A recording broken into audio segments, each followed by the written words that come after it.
Hello, cigar smokers. My name is the Angel of Ephesus. You can't see me right now because I have the video showing the warehouse where I've been living for the past 10 plus days. I had a walk-in humidor build, the first walk-in humidor build for Cigarsafe going on, and on Tuesday, February 18th, I drove from Phoenix out to Las Vegas. Wednesday, February 19th, I was procuring all the materials and everything to do the job. They already had 408 board feet of Spanish cedar, which used to be parked right over there when I got here. 408 board feet of Spanish cedar planed on both sides. And basically on Thursday, the 20th of February, I got started on building this thing. Thursday was a long day. It was 11 hours. Pretty much every day. Up until yesterday, which was Thursday, February 27th, pretty much every day was between 10 and 12 hours a day working. I'd be up at sometimes 4:30 in the morning, sometimes 6:30 in the morning. Late day would be 7:30 if I was up late at night watching Narcos, Colombia on Netflix. There's a plug for you, Netflix. Real quick before I get started, so there is the company vehicle, 2008 Toyota 4Runner Limited, and it currently has a dead battery because I had the radio running earlier. I ran a radio for several hours the other day, and my Bluetooth speaker had a dead battery and needed recharging, so I was running the radio in the 4Runner. Ran it too long, and battery died on the 4Runner, but I have a jump box, jumped it, got it going, everything was good.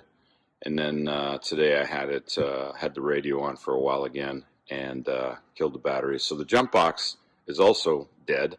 It's recharging right now so that I can jump start my 4Runner. Okay, shameless plug, another one. The Best Cigar Pal. This is my buddy Steve's project. He and a partner. They've been at it 3 or 4 years now. The Best Cigar Pal. And what this thing is, by the way, go to thebestcigarpal.com. What this thing is it is a cigar holder, right? Put your cigar in the top right here. And golf course, beach, camping, biking, hiking, backpacking, family reunion, even on the table in a bar, wherever. You can stick your cigar in this thing. Your hands don't have to touch the cigar anymore. Maybe if you nub in it, you don't burn your fingers. It doesn't touch the grass, doesn't touch the dirt, doesn't touch the chemicals on the golf course. Awesome tool. Met this guy at IPCPR in 2019. Loved the product. He's out in Arizona, the Phoenix area as well, and we became friends, and now we kind of work with Cigarsafe and the Best Cigar Pal together. Anyway, awesome product. It's available, I believe, on Amazon. Their website again, thebestcigarpal.com, and check it out. Buy one. I think they're like $14.95 or something like that. You might find them in Golf Digest or some golf shops as well. Working on getting them into cigar shops. Okay, thebestcigarpal.com. What else about it? You can put your company logo on one side of it. They also have a version where you can get a ball marker, magnetic ball marker that goes on one side, and it can have your company logo on it as well. So for your golf events, company golf events, all kinds of things like that. A pretty handy tool, right? The Best Cigar Pal, thebestcigarpal.com. Check it out. Okay, so back to Cigarsafe. So this warehouse, since Tuesday, February 18th, is where I've been living. Showering at Planet Fitness, sleeping in the back of the 4Runner, and cooking my meals here. I had a charcoal grill that was going, and cooking steaks and chicken and stuff, and basically kind of camping out. So did that from Tuesday the 18th through day before yesterday. Today is Friday, the 27th, 28th, I think. And so haven't cooked out for a while. Finished the humidor build yesterday at 2:30 p.m. Las Vegas time. Now I'm going to take you on a tour and show it to you. So this walk-in humidor, basically 7 feet 2.5 inches by 9 foot 10 inches all the way around, was a bathroom. Looked just like this, right? Very similar. Semi-gloss wall, right? And then this vinyl texturing here as well. And then, basically your standard ceiling you'll see in an office building, right? That kind of a ceiling. So it looks like this starting out, right? Okay. Now, here's the doorway into the humidor, the walk-in humidor, which is locked. That's a bummer. I can't get in here. I'm going to give you guys a tour of this thing, and I can't do it. I guess I'm going to have to get my buddy to do a tour of it for us. Whose idea was this? Okay. So, apparently that's not going to work. The office is locked. I have a key here for the building. Let me see if this key works for it. Probably it doesn't. I couldn't be that fortunate. But let's give it a try anyway. Oh, wait. It is unlocked. I don't know what's going on. Okay. That was embarrassing. All over the world. How embarrassing. Okay. So here's the walk-in, the entrance to the walk-in humidor that I built, right? Give you a little tour here. I don't have a lot of room, really. Right? 408 board feet of Spanish cedar. Right? 408. Basically, my climate controlling thermoelectric humidors, I have 700 count unit. That's about 4 board feet of Spanish cedar inside. So the amount of Spanish cedar in this room equals 100 builds of 400 count Cigarsafes. The 700 count Cigarsafe, 2.4 cubic feet inside. Right? So I actually ran out of Spanish cedar at one point. We had 11-foot planks, and we cut them to 9 foot 8 inches, or I should say I cut them to 9 foot 8 inches, right? From floor to ceiling, right? 9 foot 8 inches. Actually, front to back would have been 9 foot 8 inches as well. But I actually cut these left to right because the boards would have been shorter, wouldn't have had as much issue with, sagging ceiling, that kind of thing. So basically, I ran out of wood. I had a lot of 14-inch pieces left over. 16-inch pieces left over. So basically, I put some 1/4-inch plywood panels and glued a bunch of pieces onto it and made somewhat of a mosaic in this corner right here. Finished it.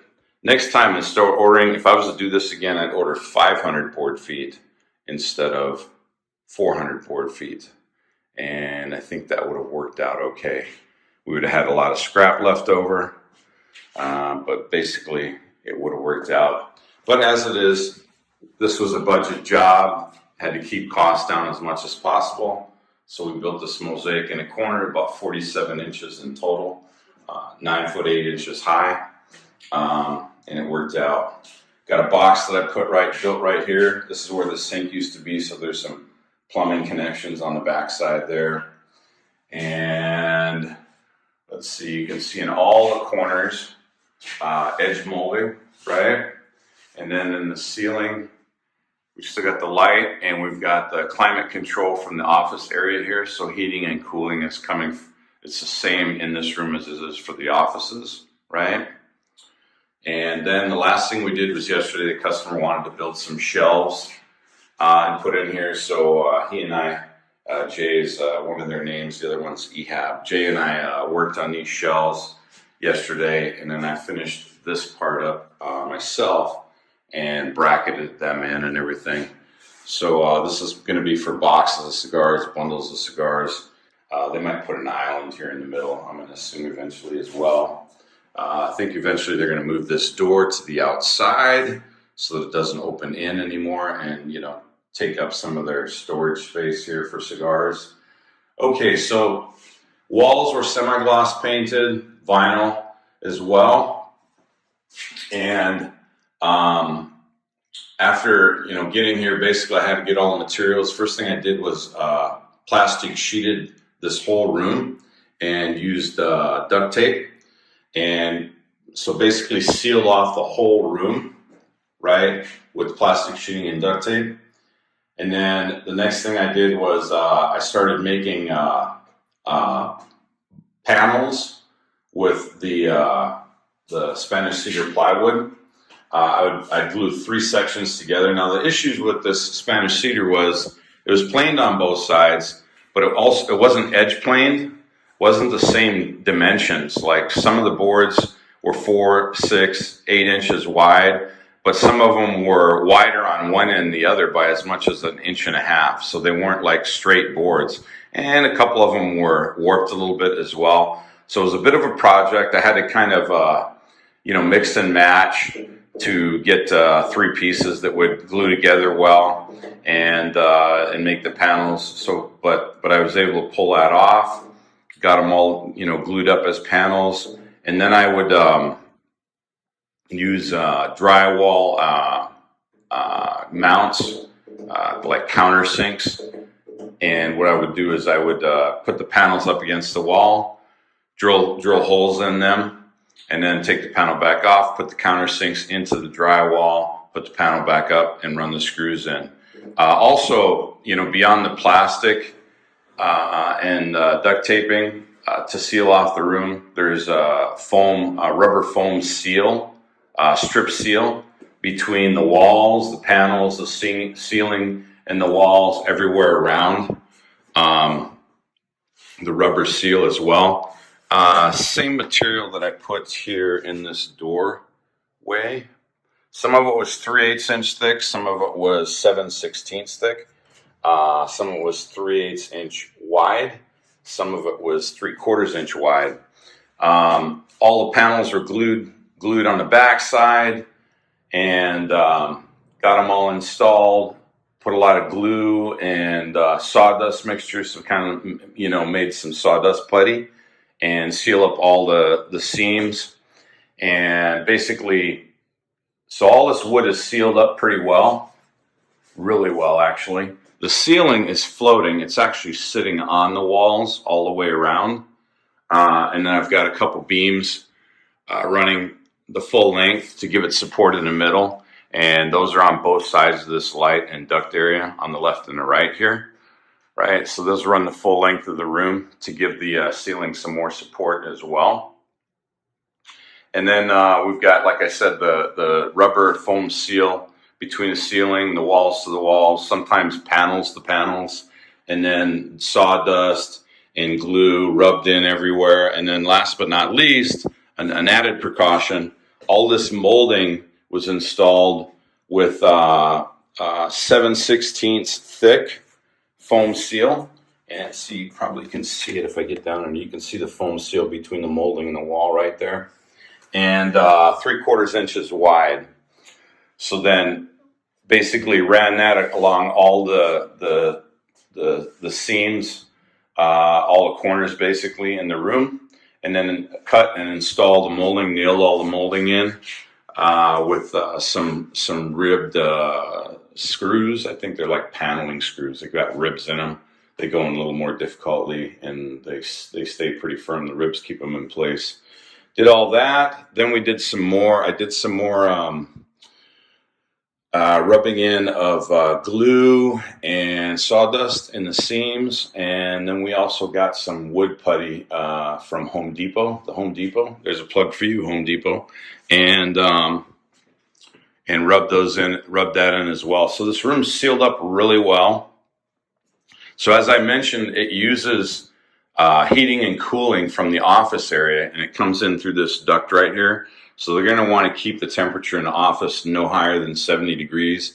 Ideally, I think between 64 and 68 degrees Fahrenheit It makes it easier to keep your humidity at, personally, I like it at 68, not at 70. So 64 to 68 on temperature Fahrenheit will allow you to keep around 68 to 70 degrees easily, percent rather for humidity, 68 to 70%. Okay, what's left? So the only wall in this room that doesn't really share the office area cooling and heating is actually this wall right here for the doorway. And because this outside area is actually the warehouse.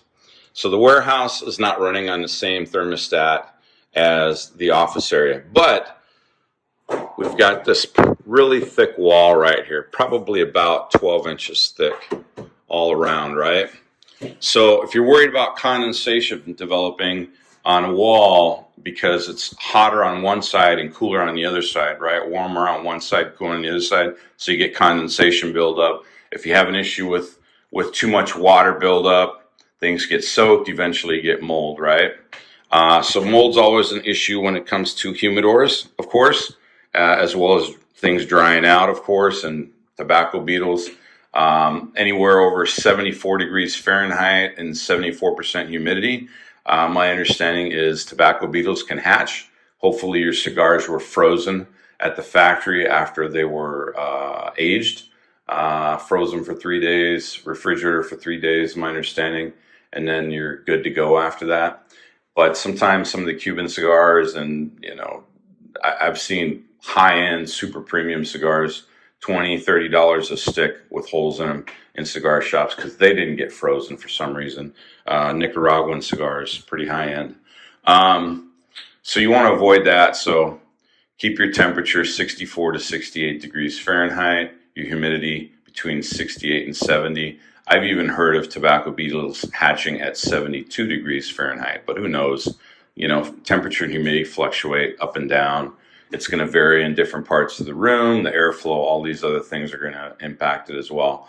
So really, if you look at, climate on each side of the wall, the weak point would probably be this doorway right here, right?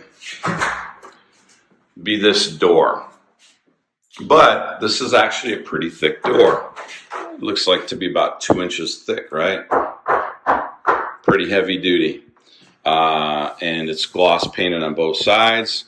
I ran this rubber seal, foam seal, all the way around the door edge, right? And when you close it, you can feel the seal compressing. So it's got a really good seal. Thickness of the door, everything. I don't think we're going to have a problem. I feel pretty confident about this whole build as far as any issues with moisture, humidity escaping. Now there is a gap under the door here, right? There's a gap. You need a vent in a humidor. You have to have some kind of a vent. One of the issues with wooden humidors is they don't have any kind of a vent usually. But you need some kind of a vent so that moisture can escape. If there's excess moisture, it can dissipate, basically, dry out a little bit. They'll probably put a compressed foam seal on the bottom of this door eventually, and maybe they'll leave like a 2-inch gap in the middle or an inch gap on each end of it, something like that, just to give it a vent. Of course, we've also got the vent up here in the ceiling for the cooling and heating. I don't know that that's exactly the kind of vent you would want. I think it would be something like a couple holes in the door or a gap at the bottom of the door, something like that. Anyway, how much time do I have into this build? Wow. I got probably 15 hours of travel time from Phoenix to Las Vegas and back. I've got 10 hours of procuring materials, a lot of Home Depot and Harbor Freight visits for tools and stuff, materials.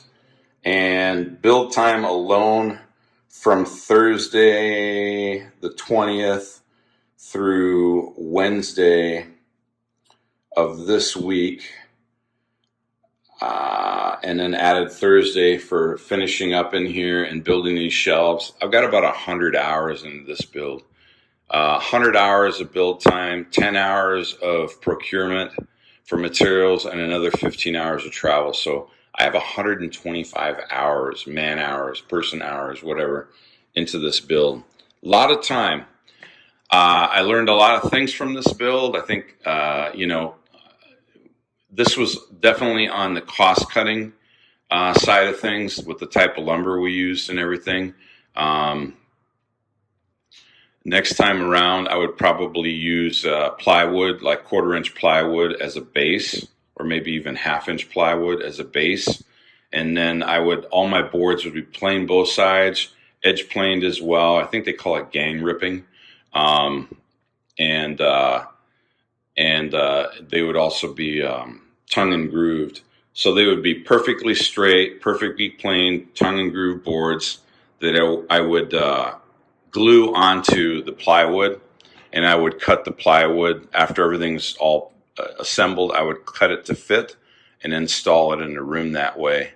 And of course, I would plastic wrap the place in the beginning, duct tape it as well, seal everything off really well, and then install the wood that way. It would be, I think, easier, faster. It would be more expensive, of course, because prepping the wood is going to be an expensive part of the job. But that's probably the way that I would do it next time around. But it was a great experience. I can say that I've built a walk-in humidor now.